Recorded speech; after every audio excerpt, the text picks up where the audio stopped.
디지털 세상에서 살아남기 위한 작은 몸부림. 취준생들에게는 변화하는 세상 속 상식을 공부하고 직장인들은 알고 있던 상식이 진화하는 시간. 호모. 디지쿠스! 안녕하세요, 김태진입니다. 안녕하세요, 리서처 개그맨 송필근입니다. 네, 필건님을 도와서 리서처를 담당하고 있는 성우 이지선입니다. 네. 자, 아주 조금 혼날 것 같은 질문을 해보겠습니다. 뭐예요? 이것도 편견이지, 나의. 아이, 네. 그런 거 있어요. 오늘 두 분, 같은 질문이. 학창 시절에 공부 잘했습니까? 뭐 하자는 겁니까? 좋은 날에 그런 걸 물어보고 있어. 공부 잘하셨습니까? 아, 저는 공부를 어. 사실 열심히 하긴 했는데 예. 성적이 생각만큼 안 나왔어요. 보통 공부 못하는 애들이 그런 얘기 많이 하죠. 아니, 그럼요. 아니, 성적이 다는 아니라고 생각합니다. 행복은 성적순이 아니잖아요. 아, 그럼요. 행복은 성적순이 아니죠. 공부 못하는 사람이 꼭 저렇게 얘기하더라고요. 아, 성적순 아니에요. 우리 다 공부 못했어요. 네, 같아요. 맞습니다. 그러나 또 저희들이 또 각자의 분야에서 또 열심히 하고 있고 네. 그리고 이제 와서라도 저희가 또 뒤늦은 공부를 하고 있기 때문에 아, 맞습니다. 아주 좀 의미 있는 그런 시간들을 보내고 있는데 노인대학 느낌이지. 다들 뭐 그냥 나이 먹고 모여가지고. 무슨 말이에요. 말씀을 그렇게 하세요? 왜요? 아니, 호모 디지쿠스니까 네. 우리 노인은 아니잖아요. 끝나고 게이트볼 쳐야죠. 아이고, 진짜 엽기다, 엽기. 아무튼 네. 오늘 주제가 네. 교육 메타버스예요. 아, 조금 생소하기도 한데 네. 아주 궁금한 게 많습니다. 네. 전문가분을 모셔서 자세한 이야기 들어보겠습니다. 네. 다 같이 호모 디지쿠스의 세계로 로그인!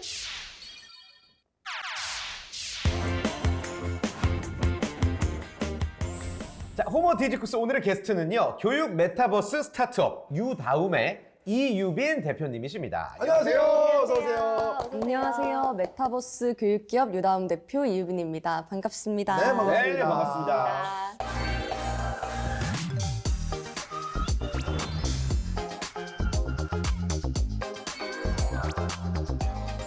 저희 호모 디지쿠스 혹시 방송 보신 적 있으세요? 저 메타버스 관련된 것도 봤었고, 오. 네, 유니티 본부장님 나왔던 편도 보셨어요. 맞아요. 얼마 전에. 네, 저희가 유니티로 개발하고 있거든요. 그래가지고 그렇게 대단한 분이 나온 프로그램을 예. 저를 이렇게 초청해 주셔서 너무 감사드립니다. 야, 진짜 보셨나봐요. 진짜 진짜 보셨나 봐. 보통 다들 오시면서 오는 길에 보시거든요. 반갑다. 와, 대박. 이런 경우는 또 처음이네요. 네, 근데 이렇게 앉아 계시니까 상큼함이 막 터지는 것 같아요. 그쵸. 되게 어려 보이시는데 20대 CEO시라고요? 오, 네, 몇 살 같아 보이시나요? 20대요. 네, 저는 01년생 22살입니다. 이야. 01년생이요? 네. 나 01년도에 데뷔했는데. 와, 아, 대박이다. 진짜요? 이야. 이런 인연이.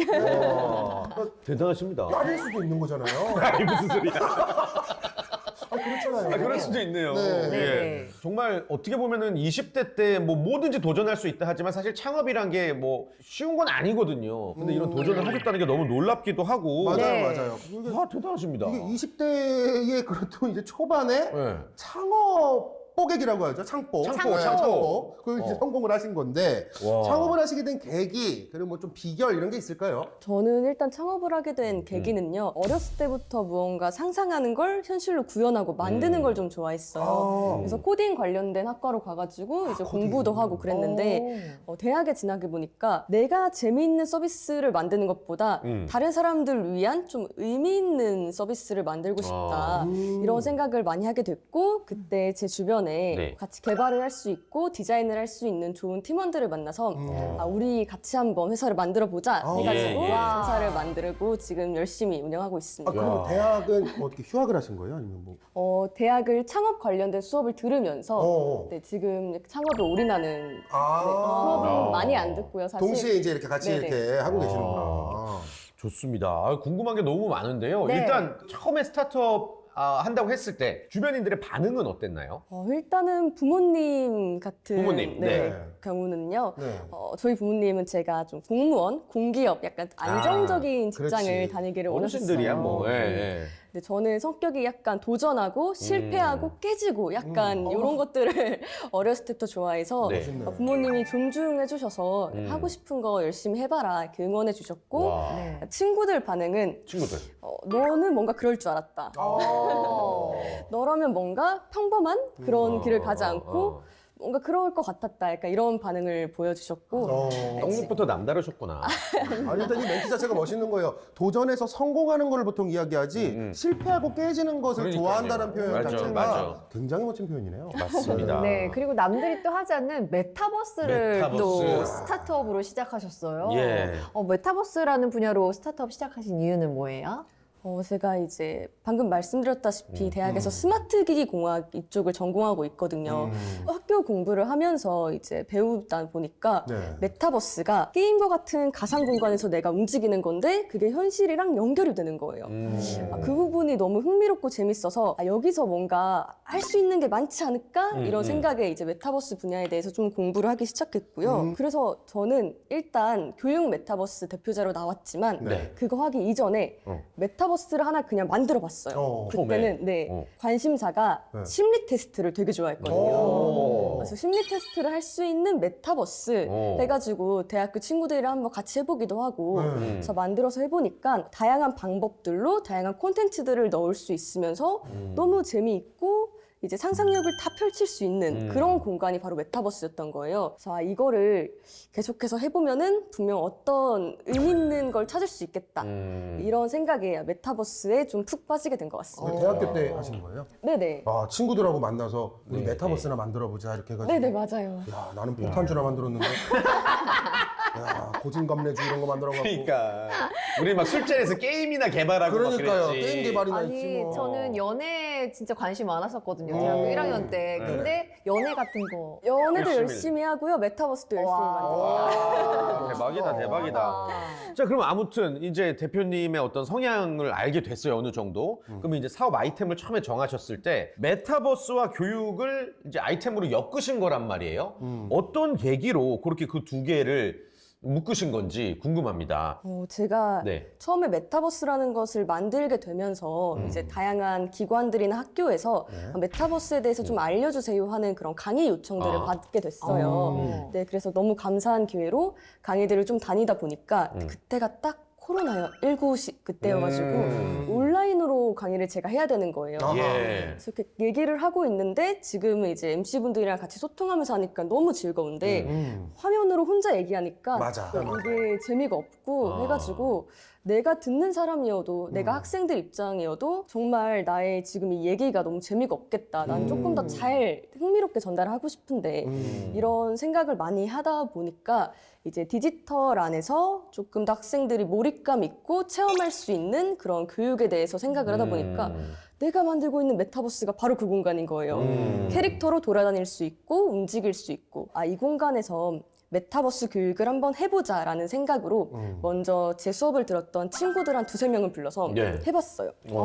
심리 테스트하는 거기서 교육 콘텐츠를 몇 개 살짝 바꿔가지고 해봤는데 제가 이렇게 총총총총 가면은 학생들이 뒤에 따라오면서 캐릭터로 네. 내 수업을 듣고 또 무언가를 보고 약간 이러는 활동이 공부를 하기 싫어도 할 수밖에 없는 그런 환경을 만들더라고요. 네. 그래서 요거다. 메타버스 교육과 이게 미래 교육이다. 아.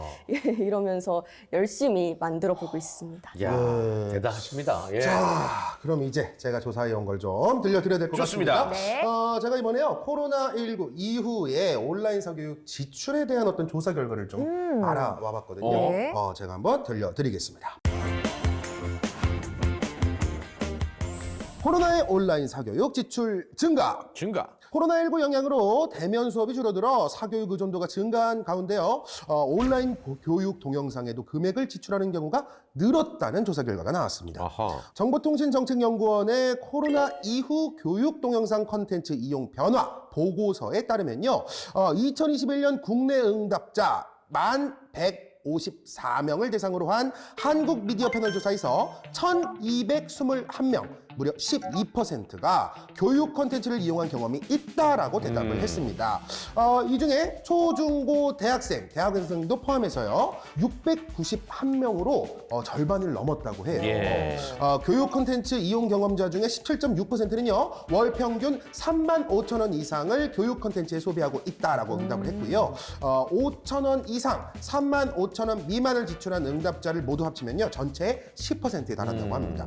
5,000원 미만을 쓰는 관련 응답자는 72.4%로 굉장히 예. 많았고요. 네. 반면 5천 원 미만을 썼다고 한 비율은 2019년 80%, 2020년 75%, 지난해 72.4%로 계속 감소를 하고 있는 추세입니다. 예. 교육 공백을 사교육에 의존하는 경향이 심화되면서 교육 콘텐츠 소비 행태도 영향을 받았다는 분석이네요. 코로나19 이후에 이제 교육계의 판도가 좀 급속히 바뀌었다고 할 수 있을까요? 맞습니다. 코로나19로 오프라인 교육을 할 수 없는 상황에 네. 처해졌잖아요. 네. 그래서 정말 갑작스럽게 온라인 교육으로 갑자기 바뀌어버린 거예요. 네, 맞아요, 네. 맞아요. 네, 그래서 오프라인 교육만 하시던 기존의 교육자분들에게는 청청병력이었죠. 온라인 교육 초반에는 영상으로 대체하거나 좀 과제로 대체하거나 이렇게 좀 버티다가 코로나19가 너무 길어지니까 그걸로 안 되는 거죠. 그래서 실시간 화상회의 플랫폼 이런 것들을 이용해서 실시간 수업을 하게 됩니다. 이것도 학생과 교육자 모두 처음이다 보니까 좀 우픈 일들이 많이 발생했는데요. 선생님이 열심히 수업을 다 했는데 음소거 한 거예요. 음향을 안 켜가지고 아이고, 학생들이 들을 수가 없었던 거예요. 학생들은 그 말을 아무도 안 한 거예요? 야, 개꿀이다. 야, 조용히 써. 아니면 학생들이 내가 발표자에서 발표를 해야 되는데 네. 갑자기 뭐 음성이 안 돼서 발표를 못 한다거나 접속이 업데이트 때문에 갑자기 안 돼서 수업을 못 듣는다거나 별의별 일이 다 이런 있었지. 좀 예. 오픈 일들이 많이 발생을 했잖아요. 네. 그래서 궁극적으로 공교육의 질은 낮아질 수밖에 없었고 그래서 사교육의 의존도가 높아졌고 이제 지출도 그쪽으로 부모님들이 많이 하셨고 나아가서 학력 격차 심화라는 그런 사회적인 문제까지 연결되게 됐습니다. 근데 저희 같은 네. 경우에도 그 뭐 나라 행사가 됐든 행사를 다닐 때 코로나 때문에 갑자기 비대면 행사가 많아지고 맞아. 네. 이 줌 뭐 이런 거 이용해서 네, 행사 진행하고 네. 그랬는데 가끔 들어가 보면 사람들이 익숙치 않으니까 예. 나이 드신 분들 같은 경우에는 코만 비추고 드시는 분.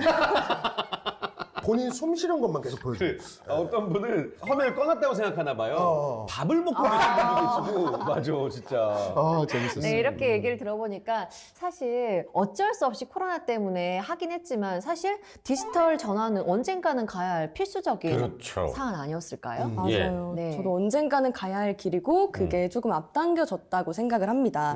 언젠가 가야 하는 이유가 무엇일까라고 생각을 해보면 네. 이제 온라인 교육의 장점을 들 수 있는데요. 네. 실제로 그 코로나19로 조금 강제적이긴 했지만 온라인 교육을 경험해 본 기관이나 학교들 중에서 좀 세팅을 잘해서 진행한 곳들은 이미 체감을 하셨을 거예요.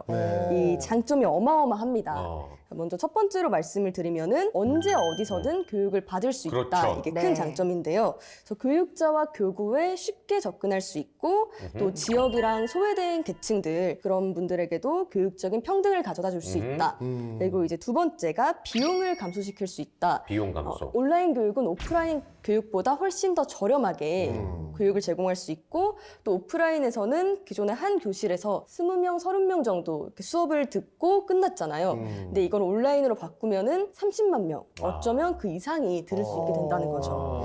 세 번째로는 요즘 세대의 친구들이 디지털 네이티브예요. 그렇죠. 태어나면서 이 핸드폰을 손에서 놓은 적이 없잖아요. 엄청 잘해요. 잘 맞아요. 들어요. 그래서 아이들의 특성에 맞는 교육이라고 생각을 하면 그게 이제 온라인 교육이라고 자연스럽게 연결되는 거죠.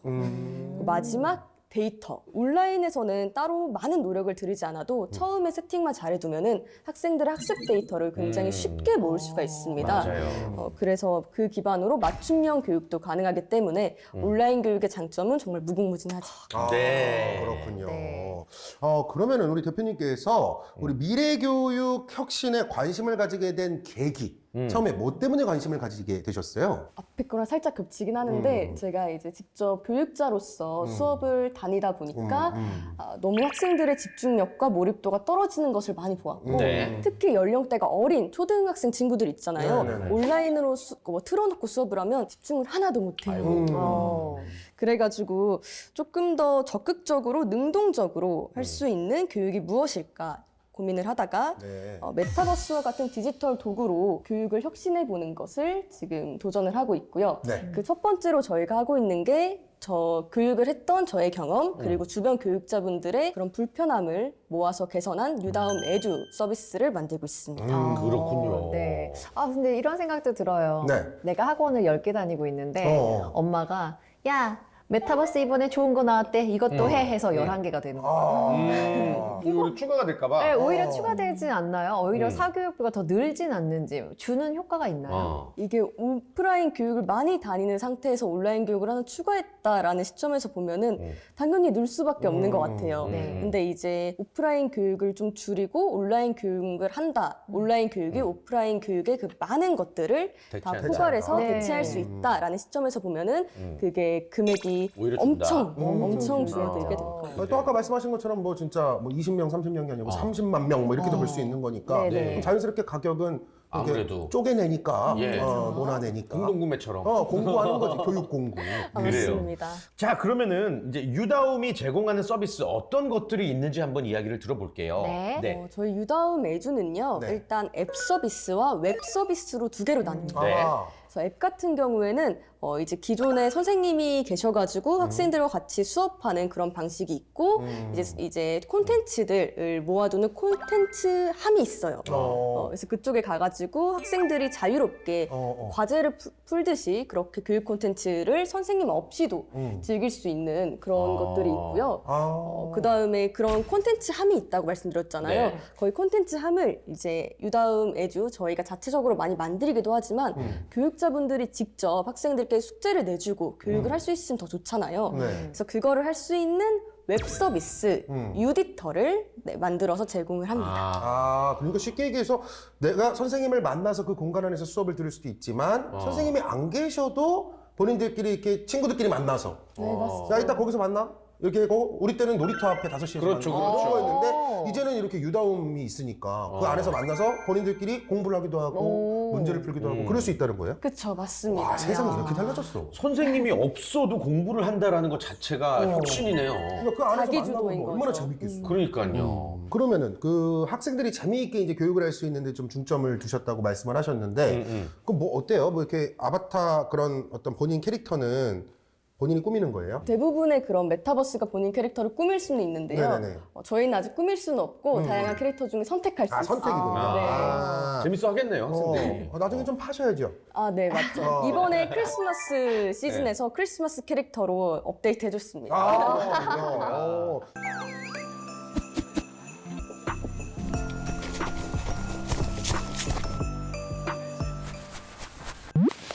재밌어 할 것 같아. 맞아요. 애들이 나만의 개성을 굉장히 중시하잖아요. 예. 요즘은. 그래서 뭐 이렇게 모자도 사서 그러니까. 쓰고. 편하게 생각해 보면은 그 선생님을 좋아하면 그 과목이 재밌어요. 맞아요. 그러니까 이것처럼 학생들이 재미를 느끼게 해주는 게 우선인데 그런 부분을 굉장히 신경 쓰시는 것 같다라는 생각이 듭니다. 예. 이번에 제가 메타버스의 교육적 활용 가능성과 사례에 대해서 한번 조사를 좋습니다. 해봤습니다. 네. 들어보시죠.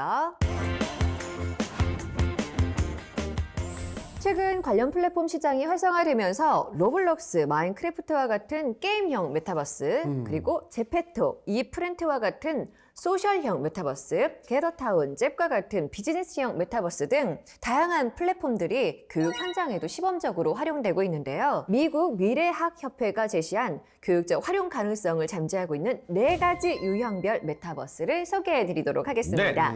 먼저 첫 번째, 증강현실입니다. 현실 세계에 가상의 물체를 더 씌워서 대상을 입체적이고 실제감 있게 느끼게 만드는 겁니다. 학생들이 이런 걸 보면서 얼마나 재미있게 공부를 할 수 있을까요? 이걸 어떻게 활용하느냐? 네.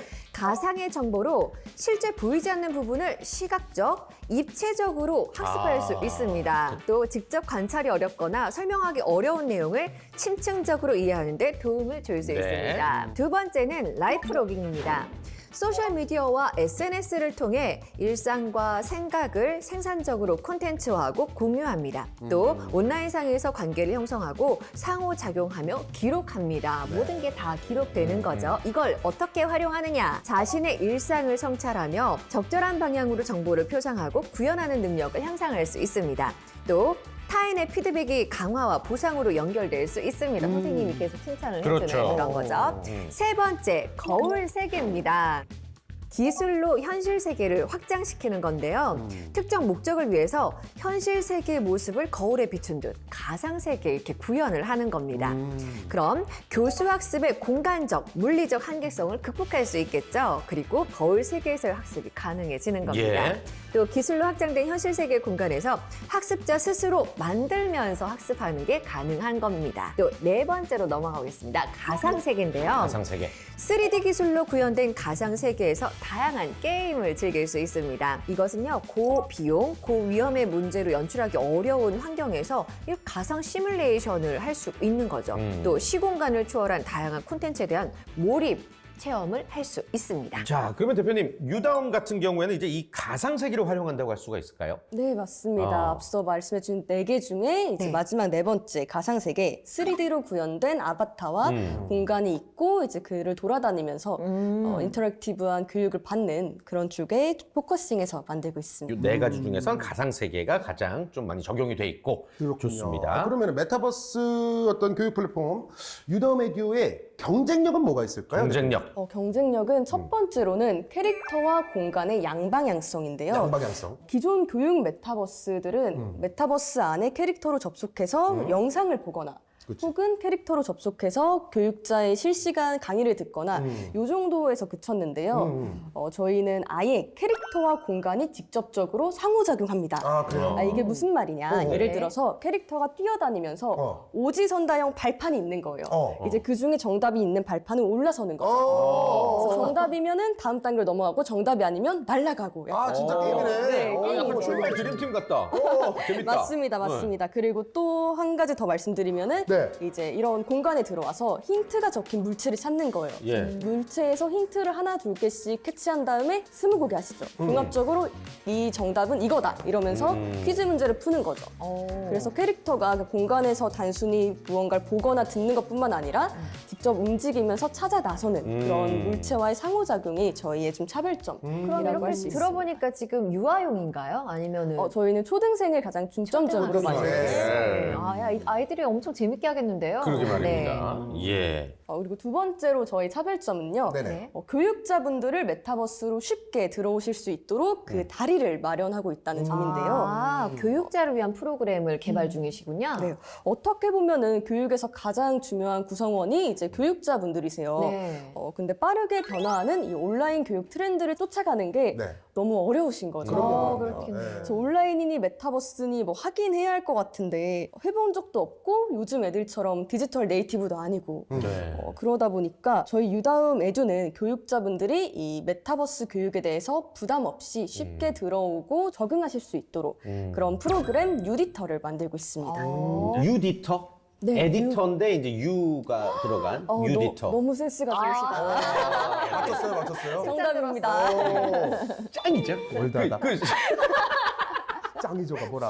캡션 짱이죠. 네. 아니 그 유디터 반응은 어때요? 유디터는요, 일단은 교육자분들이 너무 좋아하세요. 기존에 뭐 메타버스라고 하면은 되게 복잡하게, 그래도 한 40, 50대 분들이 하기에는 좀 좀 어려워, 복잡하게 어려워. 뭘 부담되죠. 만들고 이래야 되는데 저희는 아예 어려운 걸 저희가 다 했어요. 코딩도 다 해놨고 모델링도 다 해놨고 해가지고 이제 교육자분들은 원하는 교육 유형 템플릿을 선택한 후에 교육 문제를 타이핑하는 네. 과정으로 10분 만에 교육 콘텐츠가 뚝딱 나오는 거죠. 그래서 굉장히 나만의 교육 콘텐츠로 수업을 할 수 있다 이런 부분에서 많이들 좋아하십니다.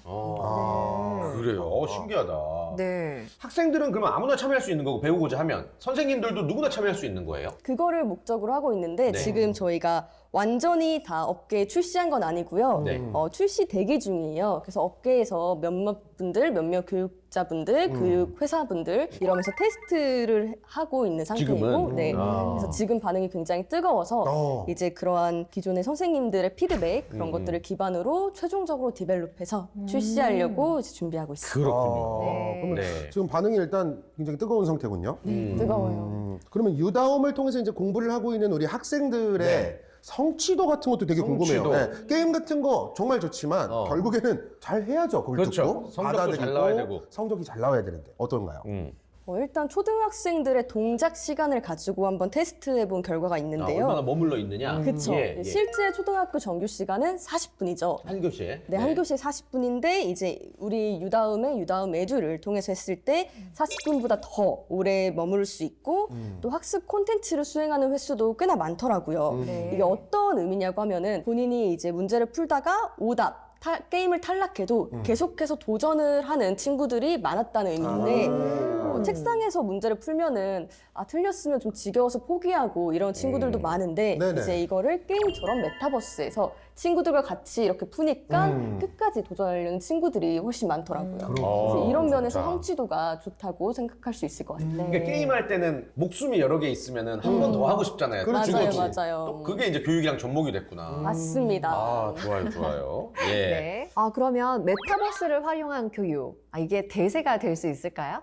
그럼요. 학생이 재미있어하고 교육자도 쉽게 접근할 수 있으면 충분히 대세가 될 수 있고요. 네. 실제 유수의 기업들도 메타버스를 계속 뛰어들려고 하고 있는 거 보면은 이미 대세가 되고 있지 않나 싶습니다. 네. 그래요. 이미 대세가 되고 있다. 이 메타버스 교육 플랫폼의 향후 비전, 이 대표님이 꿈꾸는 어떤 이 교육의 세계, 그리고 우리 회사의 어떤 궁극적인 목표 들어보겠습니다. 메타버스 교육이라고 하면은 학생이 들어오고 싶어야 돼요. 들어오고 싶을 정도로 재미있는 공간이어야 되고 이제 교육은 교육자분들도 함께 같이 가시는 거니 교육자분들이 굉장히 쉽게 다루고 운영하실 수 있어야 하고요. 또 기술적으로 더 실감나는 그런 메타버스 세상이 되어야 되고 또 교육적인 측면에서 지금 저희도 그렇고 이제 많은 교육회사들이 메타버스 안에서 해결하지 못한 게 인성교육, 정서교육 같은 부분이거든요. 네. 그래서 그런 부분까지 다 포괄적으로 가능한 메타버스 교육이 되어야 한다고 생각을 하고 있습니다. 네, 좋습니다. 원하시는 바대로 또 앞으로 지켜보도록 하겠습니다. 네. 꼭 이루어지시기를. 네. 감사합니다. 메타버스 교육 플랫폼 한마디로 그냥 안내해드리고 싶거든요, 저희는. 그게 저희의 의무고. 일단 대표님부터 먼저 여쭤보겠습니다. 메타버스 교육 플랫폼 한마디로 정의하자면. 저는 메타버스 교육 플랫폼은 놀이터다. 왜냐면은 일단은 학생들이 재미있어하는 공간, 자발적으로 계속 오고 싶은 공간이 되어야 하고 친구들과 놀이터에서 처음 만나고 이런 경우들이 많잖아요. 이제 메타버스 교육 세계에서도 친구들과 만나서 소통하는 그런 게 굉장히 중요하기 때문에 사람들과 만날 수 있다. 마지막으로 놀이터 바닥이 폭신폭신하잖아요. 네. 그게 친구들이 넘어졌을 때 이제 크게 다치지 말라고 안전적으로 깔아둔 건데 메타버스 교육 플랫폼은 다른 메타버스 공간보다도 더 안전하게 공부에만 집중할 수 있는 공간이 되어야 한다라고 생각을 하기 때문에 놀이터다. 놀이터. 정리합니다. 아, 좋습니다. 오늘 새로운 것을 저희가 또 배워서 그리고 또 이러한 스타트업이 있다는 걸 알게 돼서 또 한 번 저희가 성장하고 발전한 것 같습니다. 네. 출연해 보셨는데 어떠셨나요, 대표님? 너무 떨어가지고 제가 무슨 얘기를 한지도 잘 모르겠는데 전혀 안 떠셨어요. 예. 너무 잘 이끌어 주시고 이제 메타버스 교육에 대해서 또 쉽고 재미있게 말하면 되는 방송이라고 출연 제의를 받았을 때 그렇게 설명을 들었어요. 네. 그래서 유다움도 IT를 쉽고 재미있게 전달하자는 비전을 가지고 있거든요. 그래서 앞으로 호모 디지쿠스와 유다움이 같이 잘 성장했으면 좋겠습니다. 좋습니다. 마지막 마무리까지 깔끔하게 귀한 시간 내주셔서 오늘 대표님 감사합니다. 네, 고맙습니다. 감사합니다. 자, 흔히 이제 교육을 100년 대계라고 이야기를 합니다. 디지털 그리고 또 나아가서 메타버스가 익숙한 우리 어른들과 또 아이들이 함께 만들어가는 미래의 교육 정말 장밋빛이 아닐까 조심스럽게 전망해 보겠습니다. 네. 다음 시간에 더욱더 알찬 내용으로 인사드리겠습니다. 여러분 고맙습니다. 안녕. 안녕히 계세요.